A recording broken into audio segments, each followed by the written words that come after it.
नमस्कार, मैं हूं अनंत कौशिक। आप देख रहे हैं ब्रेकिंग न्यूज दिल्ली एनसीआर। हम लोग इस वक्त मौजूद हैं सागरपुर थाना के बाहर। तमाम जो वकील लोग हैं वो मौजूद हैं, लॉयर्स यहाँ पे इकट्ठा हुए हैं। बहुत बड़ी एक वजह है, वो भी आपको बताएंगे स्वयं वकीलों की जुबानी। प्रवीण जी मौजूद हैं। प्रवीण जी, कुछ समय पूर्व भी आप लोग धरने पे थे, कुछ समय पूर्व भी हंगामा हुआ था, एसएचओ का ट्रांसफर हुआ, एक वीडियो वायरल हुआ, अब पुनः आप धरने पे हैं, क्या वजह है? वजह यही है कि दिल्ली पुलिस ऐसे ऑर्डर पास कर रही है जिसमें ऐसे ऑफिसर्स की बहाली दिल्ली पुलिस कर रही है। लाइन हाजिर के ऑर्डर पास करती है दिल्ली पुलिस, जिनको इंटरप्रिटेशन मेरा मानना ऐसा है कि ये लोग छुट्टी दे करके भेजने के ऑर्डर है। आप वकीलों के खिलाफ बदतमीजी करिए, उसके बाद हम चुपचाप से लाइन हाजिर के ऑर्डर आपके खिलाफ पास कर देंगे और फिर आप आराम से छुट्टी काट कर आना, घूम फिर कर आना, फिर वापस आके वहीं बैठ जाना। ये उन्हीं चीजों के खिलाफ, ऑर्डर के खिलाफ है। ये जो सारा मैटर था ये था, एक वायरल वीडियो लेकर के था जिसमें दिल्ली पुलिस वकीलों को गलत कह रही है, वकीलों के खिलाफ बदतमीजी कर रही है। ये सारी चीजों के बाद एक लाइन हाजिर का ऑर्डर पास हुआ। उसी ऑर्डर की विजिलेंस इंक्वायरी भी पेंडिंग है अभी तक, लेकिन जिनके खिलाफ विजिलेंस इंक्वायरी पेंडिंग है, एसएचओ राजकुमार, उन्हीं की रिक्वेस्ट पे एक इंटरनल इंक्वायरी हो गई सीनियर ऑफिसर के कहने पे, और उसके बाद इनको बहाली करके सागरपुर में बिठा दिया गया। आप ये देखिए कि एक 18 मार्च का एक ऑर्डर है जिसके अंदर डीसीपी साउथ वेस्ट का ये ऑर्डर है। इसमें मल्टीपल थाने के अंदर ट्रांसफर हुए। इसी के अंदर सागरपुर का जो एक है, इसमें लगभग 22 ऑफिसर जो हाईलाइट किए हमने, 22 ऑफिसर सागरपुर के ऐसे हैं जिनकी यहां से ट्रांसफर कर दिया गया। लेकिन आप ये देखिए कि उनका तो ट्रांसफर कर दिया गया, लेकिन दिल्ली पुलिस ऐसे ऑफिसर के खिलाफ क्या कहेगी जो ऑफिसर लॉ एंड ऑर्डर को तोड़ना मरोड़ना जानते हैं, जो लोगों को दबाना जानते हैं, जो एक अटेम्प्टेड रेप विक्टिम से ये सवाल पूछ सकते हैं। इतने इंसेंसिटिव लोग हैं कि ये सवाल पूछते हैं कि जी आपके साथ जो गलत हुआ उसकी वीडियो लाके दीजिए, अगर अदरवाइज अगर आप थाने में आ गई तो आपके खिलाफ गलत हो जाएगा। ये तो रिकॉर्डेड है। आप ये देखिए, उस लड़की का आपने कुछ भी बयान नहीं लिया, उसकी कंप्लेंट नहीं ली आपने, लेकिन आपने इनकी बहाली बहुत तेजी से कर दी। तो मेरा दिल्ली पुलिस से सिर्फ एक ही सवाल है और आला अफसर से यही सवाल है कि आप मैसेज क्या देना चाह रहे हैं? आप कॉन्स्टिट्यूशन से बड़े हैं या आपके अधिकारी बड़े हैं? आपको हमें एक ही चीज समझने की जरूरत है कि कॉन्स्टिट्यूशन से ना आप बड़े हैं ना हम बड़े हैं। हम लोग सभी संविधान के तहत बने हुए हैं और हमें अपनी जिम्मेदारियों को निभाना चाहिए। और जिम्मेदारी, आप लोग लॉयर हैं, हमेशा कोर्ट में पाए जाते हैं, कोर्ट में रहते हैं, सभी के लिए न्याय की लड़ाई आप लोग लड़ते हैं। तो ऐसे में आप लोग अगर धरना देंगे तो कैसे चलेगा? वहाँ रिट पिटीशन वगैरह कोर्ट में डालें, वहां से न्याय ले लें आप लोग। नहीं, हम जो है ना, हम अपनी लड़ाई को, वकील जो है ना, अपनी लड़ाई पूरी लड़ते हैं, आधी अधूरी नहीं लड़ते। ये हम कॉन्स्टिट्यूशनल राइट के तहत कर रहे हैं, हम ना जो भी धरना कर रहे हैं। दूसरी बात ये कि जो रिट पिटीशन की बात आपने कही, रिट पिटीशन हमारी पेंडिंग है।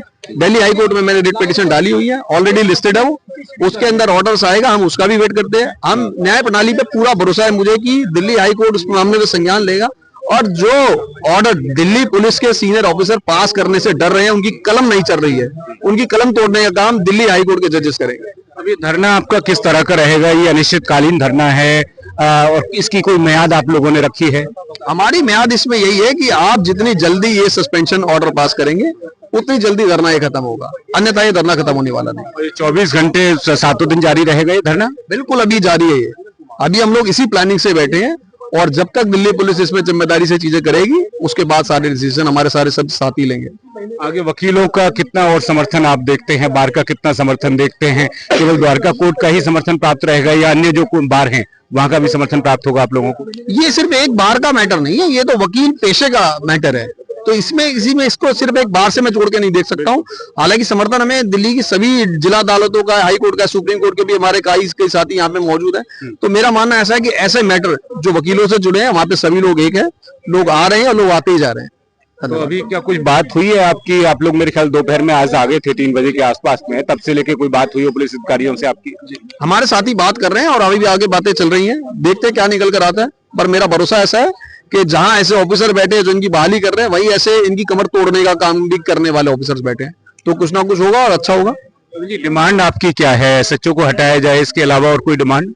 हमारे डिमांड सिर्फ एक जनरल डिमांड है हमारी। एसएचओ को तो आप हटाइए, और ऐसे ऑर्डर को पास करने से पहले, आप अपनी कलम चलाने से पहले ये बात जरूर सोचिए कि आप समाज में अपनी कलम चला करके क्या मैसेज देना चाह रहे हैं। कॉन्स्टिट्यूशन से बड़े आप नहीं है, हम नहीं है।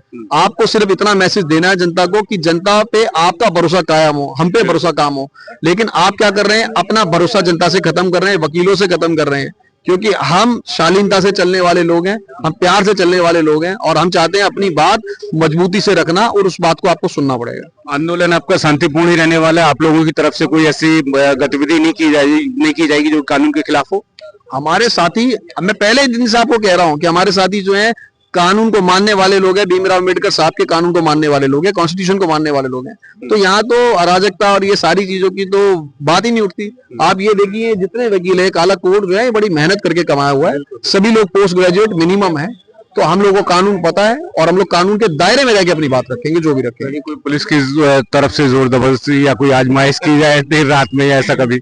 नहीं, मेरे को ऐसा लगता है कि यार इतनी हिम्मत तो अभी नहीं हुई है पुलिस वालों की कि अगर यहाँ वकील एक भी होता ना तो इतना ही खौफ होता। हमारा लेकिन काम खौफ पैदा नहीं, हमारा काम है भरोसा पैदा करना।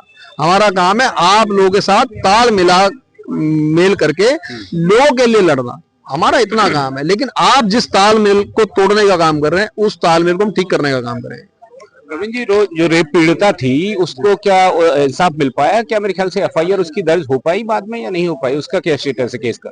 मैं उसी केस के अंदर वकील हूँ, मैं इसमें ज्यादा टिप्पणी नहीं करूंगा। मैं बस इतना कहना चाह रहा हूँ, मेरा न्याय प्रणाली में पूरा भरोसा है। कानूनी लड़ाई में लड़ रहा हूँ और जितना हो सकेगा हमारे साथी भी हमारे साथ मिलकर लड़ रहे हैं। लेकिन बात अगर थाने की है कि थाने की लड़ाई को जिस तरीके से सही समझते हैं वकील उस तरीके से लड़ना जानते हैं। चलिए, किस तरह से आगे देखते हैं, कितना लंबा संघर्ष रहने वाला है आप लोगों का? वो तो समय तय करेगा कि कितना लंबा ये चलेगा। बाकी हम अपना मैसेज दिल्ली पुलिस के आला अधिकारियों को ये पहुंचाना चाहते हैं कि जो सीनियर ऑफिसर्स हैं वो देख के काम करें, ऐसे लोगों को डेप्यूट ना करें जिन पे ऑलरेडी भी एलिगेशंस है। और जो वीडियो में क्लियर दिखाई दे रहा है, जो 5 फरवरी को वीडियो वायरल हुई कि वो रेप पीड़ितों को कैसे डिमोटिवेट किया जा रहा है एफआईआर दर्ज ना करने के लिए, तो ये एक सवाल खड़ा हो जाता है एग्जीक्यूटिव बॉडी पे कि क्यों एफआईआर दर्ज नहीं की गई जबकि इनकी ड्यूटी थी। और एफआईआर दर्ज ना करने की वजह से पुलिस वाले के खिलाफ जो एक्शन लिया जाना चाहिए था सीनियर ऑफिसर्स के थ्रू, वो भी सीनियर ऑफिसर्स ने नहीं लिया, बल्कि लाइन हाजिर करके अपनी इटीसीडी कर दी और फिर से दोबारा यहाँ पोस्टेड कर दिया। और ये लोगों में संदेश चला गया कि भाई कोई कुछ भी कर ले, बट हम अपनी मनमानी करेंगे। इससे ये कंडक्ट पुलिस का दिखाई दे रहा है कि अपनी मनमानी चल रही है सब कुछ और किसी। ठीक है, कितना लंबा ये आंदोलन आप देखते हैं, कितना खिंच सकता है? और जो आप लोगों की संख्या है उसकी और बढ़ने की उम्मीद है कुछ दिनों में? बिल्कुल, संख्या हमारी बढ़ने की बहुत उम्मीद है। बहुत वकील साहब हमारे साथ फेसबुक, इंस्टाग्राम सब पे जुड़े हुए भी हुए हैं, उनका रिस्पॉन्स भी आ रहा है हमारे लिए और बहुत अच्छा रिस्पॉन्स आ रहा है। हम इधर एक चीज ही चाहते हैं कि विक्टिम है तो उसको इंसाफ मिले। दूसरी बात है, पब्लिक अगर इधर थाने में आती है वो इंसाफ के लिए आती है, उसके अगेंस्ट कोई गलत काम हुए उसकी हेल्प के लिए आती है। यहाँ पे पुलिस का व्यवहार कोऑर्डिनल होना चाहिए, सपोर्टिव होना चाहिए, ना कि उनको डराने वाला, धमकाने वाला या उनको परेशान करने वाला नहीं होना चाहिए, क्योंकि ये कानून के पालन करता है। ये भक्षक बन गए, अभी डरा रहे हैं। ये आप समझें कि जो कानून के रक्षक हैं वही भक्षक बन गए हैं, ऐसा जो लॉयर्स हैं उनका कहना है। और साथ में उनका साफ तौर पे मानना है कि जब तक न्याय जो है वो नहीं मिल जाता तब तक ये धरना बदस्तूर जारी रहेगा, चाहे फिर दिन हो या फिर रात अथवा सातों दिन ही क्यों ना हो। सहयोगी गौरव कुमार के साथ मैं अनंत कौशिक।